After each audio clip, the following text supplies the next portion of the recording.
Transportation challenges have been with us for a long time. Getting to work or school or just across town could be a major challenge in earlier days. As towns and cities grew, the challenges for transportation planners increased, calling for creative solutions.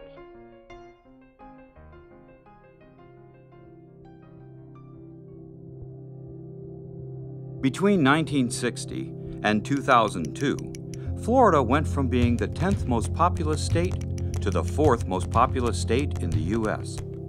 In the decade of the 1990s alone, Florida's population increased 23.5%. Some project that by 2050, Florida's population could double the 2000 census numbers.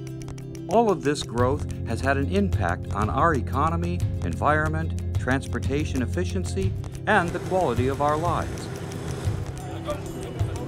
Moving people and goods effectively is becoming an increasingly difficult challenge. If we only think in terms of roads, cars, and trucks, clearly, we are reaching critical mass, and we cannot afford to lose the battle for better transportation. This is why the Department of Transportation sees its mission in the context of a broad spectrum of transportation solutions, which include a multimodal and facilities approach. The 5-year work program is one of the department's methods of achieving its goals. The work program identifies what transportation facilities will be developed in each successive 5 years. Transportation facilities includes transit, recreational, trails, airports, seaports, and spaceports, as well as highways. The work program provides a structure for developing transportation projects in a phased approach from planning to construction. As they move through the work program, projects are developed to reflect the department's goals, local priorities, financial limitations, and production constraints. It is important that the work program contain a balance of pedestrian, bicycle transit, rail, airport, spaceport, seaport, and roadway projects. Sometimes non-vehicular modes of transportation are emphasized. Since the goal is to improve the movement of people and goods throughout the state, various project types are considered each year.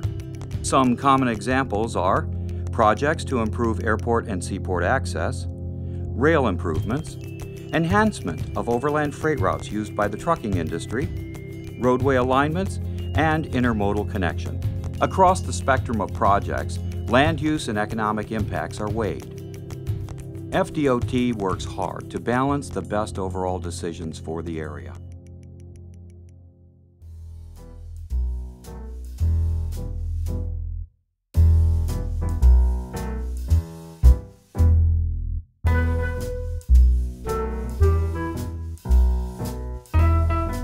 Transportation planning has always been driven by the need for moving people and goods, and by the needs of local people.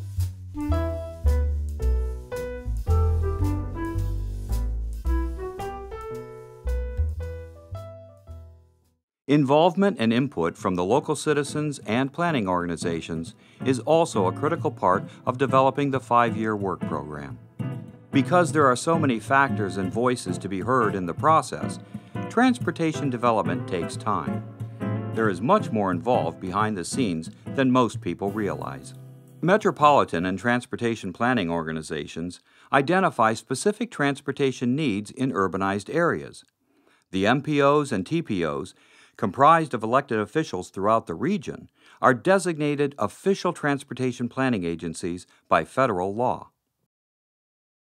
In non-urbanized areas, the County Commission, along with input from local citizens, identifies, proposes, and evaluates alternate solutions to meet transportation needs. Since transportation needs usually exceed the available funds, the project list must be prioritized in order to fit the budget. This is called the MPO and TPO Cost Feasible Plan. Projects are ranked based on their importance to the community, and the prioritized list is then given to the Department of Transportation.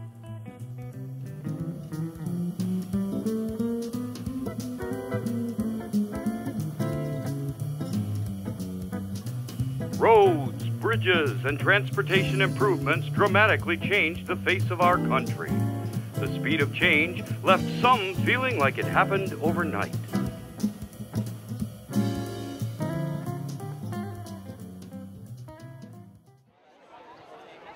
Throughout the planning process, great care is taken to involve the public in identifying needs and evaluating project alternatives. Coordinating with local governments, other agencies, and the public, the department updates its tentative 5-year work program with projects that reflect local priorities. Then the work program is balanced financially. New priority projects are nearly always added in the new 5th year of the work program, ensuring that the financial balance is maintained in the first 4 years of the program. The current or first year of the plan drops out, and the new 5th year will add on. Each year, the program is dynamically revised, creating a new 5-year work program. However, due to funding, all of the prioritized projects cannot be included. The work program must be financially balanced with the allocated state and federal dollars.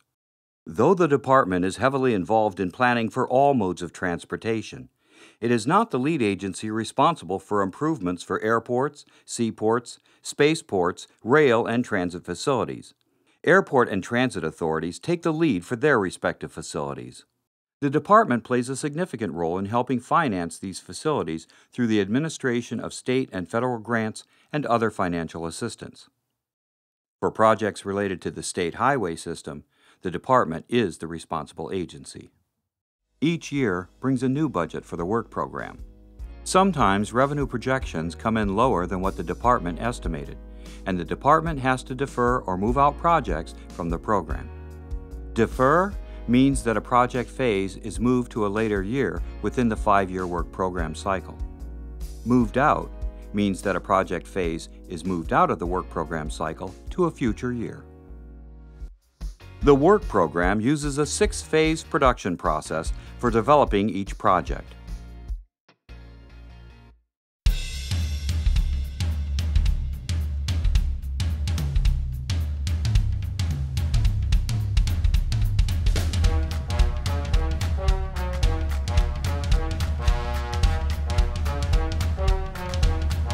Early transportation solutions were often rolled out in a hurry before adequate planning and foresight were factored in.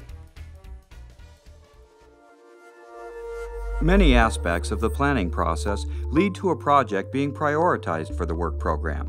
Input from local agencies, local citizens, and the department lead to a range of project alternatives and their advantages and disadvantages. The planning phase determines the scope, schedule, and budget of alternatives to be programmed.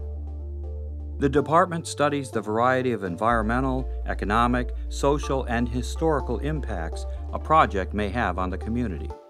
The PD&E phase can take 18 to 24 months for each project.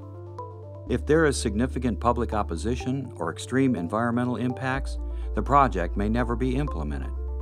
Public involvement is critical during this phase of the project. Community meetings and public workshops are typically held to allow citizens to participate. The PD&E phase concludes with a public hearing and the selection of a preferred alternative. Once a preferred project alternative is determined, the design phase begins. During design, all the features and required information for the project are detailed. Surveys, engineering drawings, architectural plans, drainage, relocation of power lines, realignments, every aspect needed for construction is completed in the design phase. Typically, the design phase takes 1 to 2 years to complete.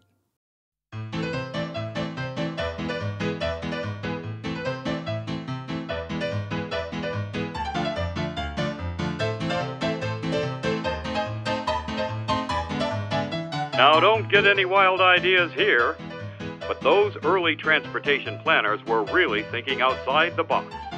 Obviously, finding room for roads was a challenge for them too. Right-of-way essentially means acquiring the land, property, or space required for a project.